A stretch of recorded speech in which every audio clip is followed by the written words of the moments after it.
Pinalagan ng PCG ang China sa banggaan. Kung maduduwag kasi tayo sa China, talo tayo. Banggaan na kung banggaan, wasakan na kung wakasan. Kung dati kasi nababahala pa tayong mga pagsiraan ng barko, ngayon talagang buwis buhay na. Di lang naman tayo ang nasiraan ng barko, di ba? Wasak rin ang China Coast Guard. Tabla lang. Para tuloy sa isang war expert, pinakita lang ng PCG na kung hamunin man tayo ng banggaan ng China, di tayo aatras dyan.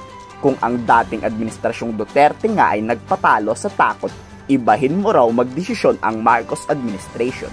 Really about us unnecessarily provoking China, or is this about us reminding China that we're not a pushover and also resetting a new equilibrium? Because if we don't get the grudging respect of China, this is just going to get worse. The previous administration did not have the respect of China. That's why it was being slapped around, right? Now we're fighting back. We're trying to set the red lines.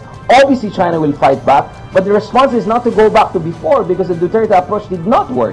If the Duterte approach worked, we wouldn't have all of that situation. We wouldn't have even more militarization during the Duterte administration of the artificial islands. I'm just trying to remind people, to refresh our memory, because I think sometimes we talk as if ngayon lang nangyayari yan. Transparency is just showing what was there all along, and it's just that we have an administration right now which is calling a spade a spade. And base sa statement na inilabas ng China, tayo raw ang unang bumangga sa mga Chinese. Pero hindi raw yan gagawin ng Philippine Coast Guard.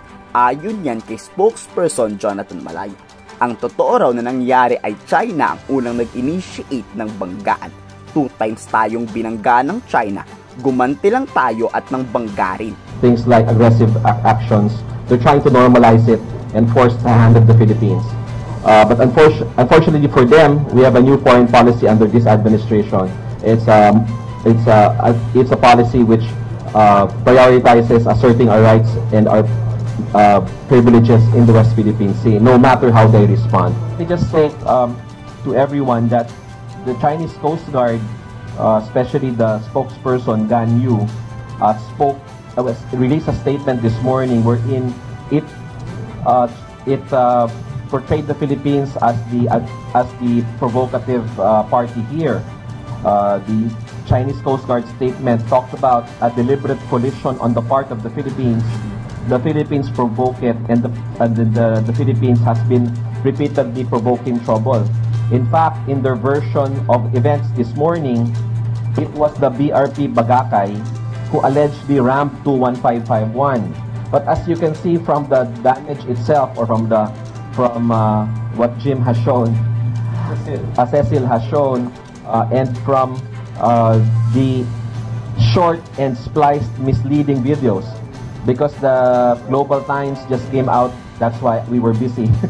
I was looking at the Global Times statement. It had a short video. That short video does not tell the entire story, no?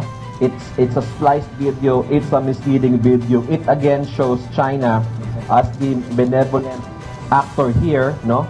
Allegedly, they were conducting a law enforcement operation controlling the movement of the 2 ships, when in fact, it was not 4410 or BRP Bagakay who rammed 21551. It was the other way around.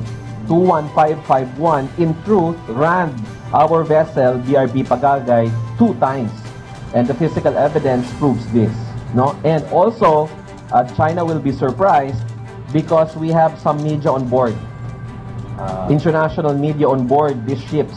So the truth will finally come out, and we again condemn this deliberate attempt by the People's Republic of China to change the narrative and create their own scenarios on reality of what happened this morning. Yan ang gusto ng mamamayang Pilipino. Huwag dapat matakot ang PCG. Tama lang na banggain din natin yung China Coast Guard. Kayo, pabor ba kayong lumaban tayo at di nagpabuli sa mga Chinese? I-komento sa baba ang iyong saloobin.